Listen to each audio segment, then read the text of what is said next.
Fala, investidores, sejam muito bem-vindos ao canal Planileiro Investidor, o canal dos fundos imobiliários. Eu sou Adriano Costa e nesse vídeo nós vamos falar do relatório gerencial de setembro de 2024 do fundo RECT 11, fundo de lajes corporativas. Vamos ver aqui atualizações a respeito do fundo que está ultra descontado aí no mercado. A gente vai ver essa diferença aqui também.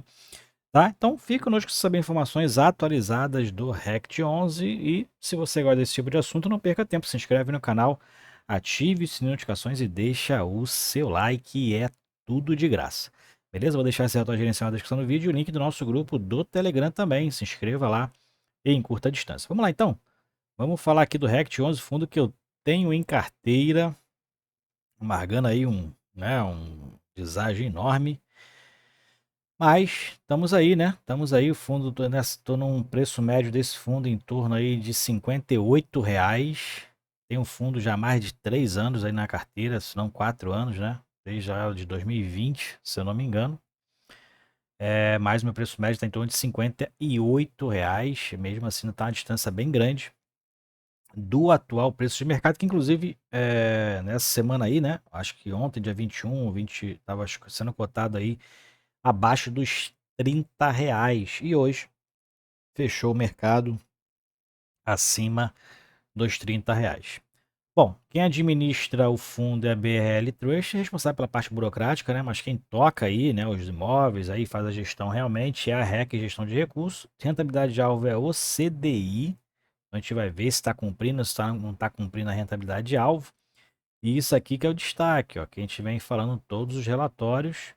O fundo está muito, mas muito abaixo do valor patrimonial, aí sendo negociado no mercado, ó, valor patrimonial do fundo R$ 92,01, valor de mercado R$ 32,12. Então, muito, mas muito abaixo do valor patrimonial, em torno aí de 65% abaixo do valor patrimonial.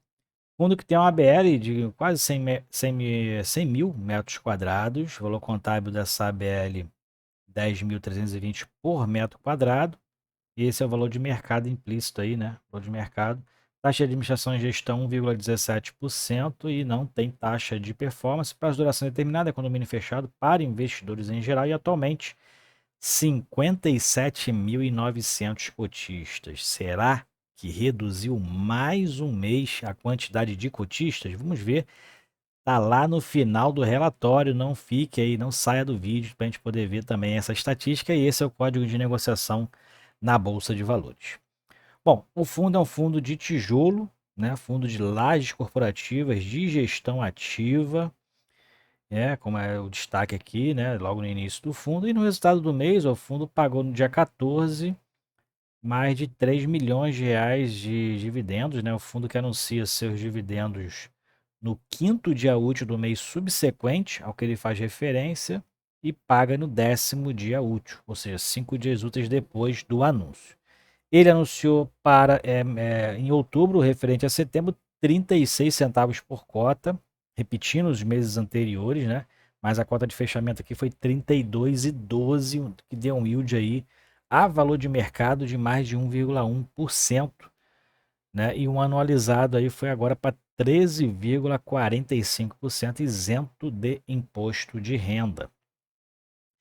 E nos últimos 12 meses o fundo distribuiu R$ 4,55. A gente vai ver esses gráficos aí, né? Quanto é que distribuiu em 2024, qual a expectativa de distribuição com base no que ele já vem fazendo aí durante 2024, né? Como é a expectativa de encerramento.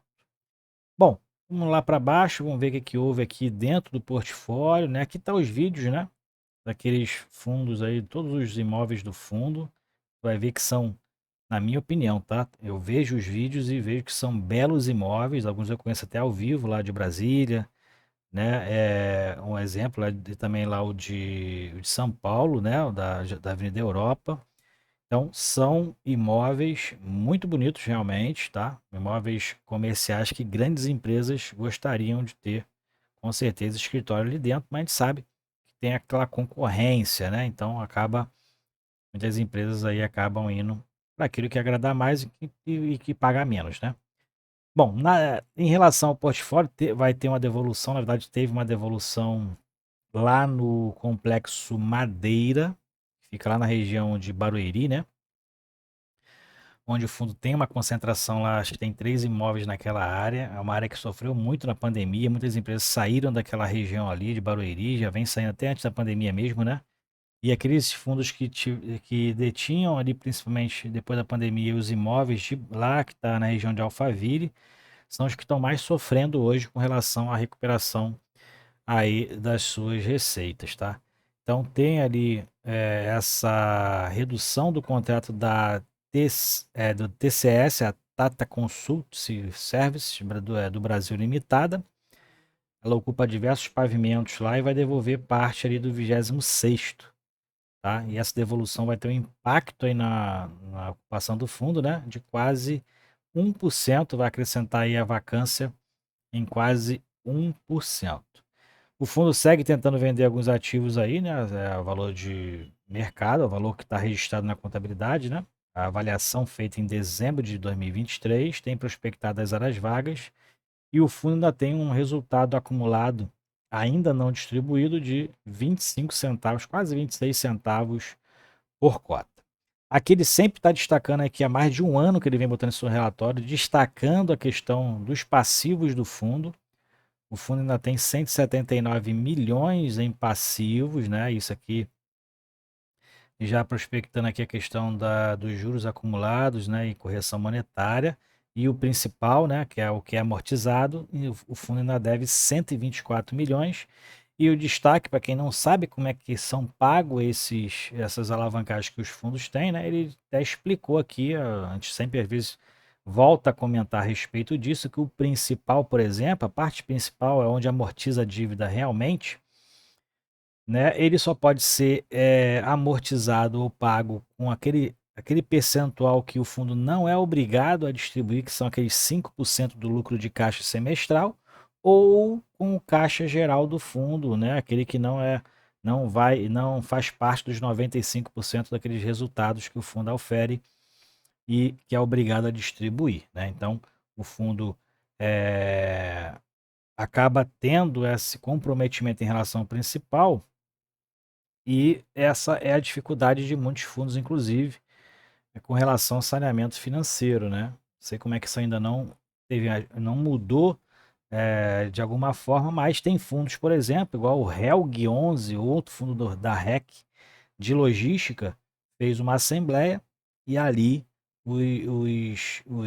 foi decidido, né, que não haveria distribuição, que os rendimentos fossem realocados para pagamento dos passivos do fundo, até que o fundo ali tivesse um fôlego financeiro, né? Então, alguns fundos recorrem a isso, ainda não é o caso do RECT, né? Ainda tem ali um pouco de fôlego em relação aos seus resultados. Claro que a gente vê gradativamente os resultados do fundo reduzindo, né? A gente vê que a vacância continua praticamente estabilizada em 10%, mas o que a gente vê é realmente os dividendos acabam os resultados sendo espremidos. Bom, com relação a aqui alguns gráficos, comparando, por exemplo, com o CDI, que é a rentabilidade alvo do fundo, o fundo no mês distribuiu mais do que o CDI, então cumprindo a rentabilidade alvo no mês de setembro. Quando a gente pega o acumulado, a gente vê que o CDI bruto, né, está tendo uma rentabilização melhor do que a distribuição do RECT, mas quando a gente pega ali já descontando o imposto de renda do CDI, o RECT, que é isento de imposto, está tendo um melhor desempenho. Aqui em relação aos ativos do fundo, fundo que tem quase 1 bi, né, em ativos, 970 milhões de reais, e tem 184 milhões de reais em passivos, a maioria aqui do CRI do imóvel da Barra da Tijuca, né, o que tem mais aqui, saldo devedor ainda, e também tem o CRI Evolution 65, né, do imóvel lá Evolution, 65 milhões de reais de saldo devedor. Dentro da distribuição, a gente verifica que o fundo tem mantido ali 36, 37 centavos desde março, tendência é que permaneça, né? Pelo menos o que a gente tem visto nos resultados, não tem nenhuma surpresa ali em relação à ocupação, né? Então, não tem inadimplência. Então, a questão aqui é que permaneça dentro de uma distribuição próxima ali, entre 35 e 38 centavos por cota. E com isso, a distribuição em 2024 deve chegar em torno aí de entre 3,30 e 3,40 de distribuição no final de 2024. Essa é a expectativa, né? Não vai, provavelmente não vai chegar aos 4,55 aqui, é o que está de acumulado nos últimos 12 meses. Aqui são os imóveis, né? A gente verifica aqui os contratos vinculados, né? A localização e a taxa de ocupação em cada um deles, né? A gente verifica que o Canopus é o que tem maior área bruta locável do fundo, é o maior imóvel em relação à área bruta locável própria, né? É o que também tem maior vacância, né? O que contribui muito para aquelas 10% lá de vacância que o fundo tem atualmente. E mais o destaque aqui, né, é que o fundo, os imóveis que estão alavancados aqui no fundo têm uma boa ocupação, né, próximo aos 95%. Tem uma boa ocupação, isso é bom porque ele se paga, né, os aluguéis do próprio imóvel acaba pagando essa dívida, essa alavancagem aí do fundo, né, é o que se espera, porque a taxa de ocupação está aí bem interessante, né? Quase próximo aos 100%. Aonde teve aqui vacância anunciada, né? No Complexo Madeira, ó, 81% agora de taxa de ocupação, não teve um impacto ali relevante, e o fundo agora está com 10,76% de vacância ou 89,24% de taxa de ocupação. Os gráficos aqui nada modificaram, tá? Não vou nem entrar em destaque aqui. Em relação aos principais ocupantes do portfólio, os principais ainda são os três mesmo que a gente tem falado, a Elo, a Unigran Rio e a Telefônica Brasil, com os maiores percentuais aqui em relação à receita, que somados ultrapassam os 30%. E mais para baixo, a gente vai ver as aquisições que o fundo fez, mas o destaque aqui são as últimas vendas, né? O fundo só tem vendido ultimamente, né? Vendeu parte aqui do Canopus lá da Avenida Europa. Então, lá em setembro de 20, né? Vendeu parte da Torre Cidade Matarazzo, lá em 22, e agora em 24 vendeu os quintos e sexto pavimento do Parque na Costa, que é inclusive o que ele tem para receber aí, em torno de 11 milhões de reais desse empreendimento aí, né? E o que a gente verifica também, até mesmo corroborando pela qualidade dos imóveis, né? Dentro da normalidade, a gente verifica que todos os imóveis do fundo estão abaixo da média de vacância de cada região. Então tem aqui 6 regiões onde o fundo tem imóveis, inclusive em São Paulo ele destacou aqui a parte da Paulista e a parte lá da área dos Jardins, né? Do bairro de Jardins, que é um bairro mais nobre, né? O fundo não tem vacância nessas áreas. Lá em Brasília, que a média é de 8%, não tem vacância no Parque Cidade. Lá em Santos, também não tem vacância no Parque na Costa, a média é de 15%. Lá em Curitiba, não tem vacância e a média é de 14%. E nesse aqui, no Rio de Janeiro, 25% é a média de vacância lá na Barra da Tijuca, que tem um estoque muito grande de lajes corporativas naquela área lá, naquela região. Eu sou do Rio de Janeiro, né? E o fundo tem apenas 8% de vacância nessa região. Então, o que realmente está dificultando o fundo em relação à ocupação é a região de Barueri, como a gente tem destacado.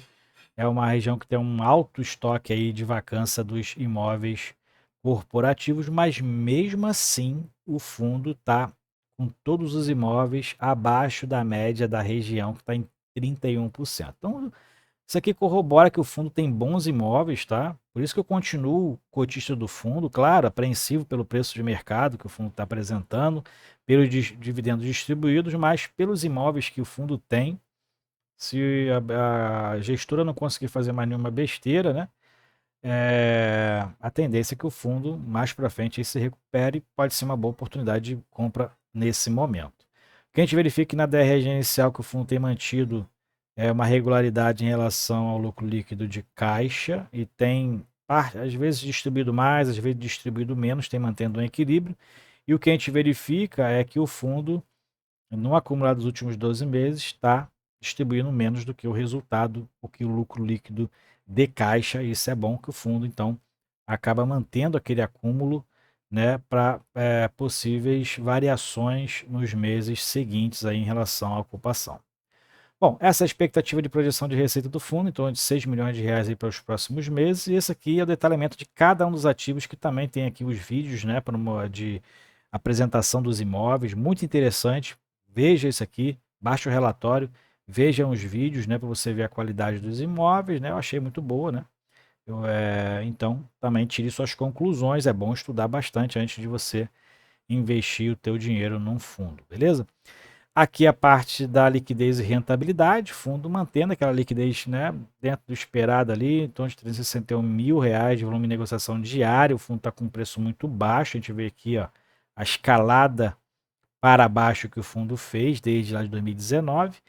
E em relação à quantidade de cotistas, o fundo segue caindo em torno de uma média aí de 1.000 a 1.200 cotistas por mês tem saído do fundo. E a gente tem acompanhado isso aqui, né? O fundo tem perdido cotista em média de 1.000 a 1.200 cotistas todos os meses saindo aí do fundo. Beleza? Então é isso aí. Relatório gerencial do RECT 11 para a gente se atualizar do fundo. O fundo segue aí com um preço muito abaixo do valor patrimonial, mantendo a regularidade dos dividendos, mas essa queda mais recente agora foi o efeito cascata que está tendo em todos os fundos praticamente aí do mercado, né? Todos caindo no mercado aí nesse período de setembro e outubro, depois da alta da Selic e a expectativa da Selic ultrapassar os 13% novamente. Beleza? É isso aí. Se você gostou do vídeo, deixa o seu like. Até o próximo vídeo. Fique com Deus. Tchau, tchau.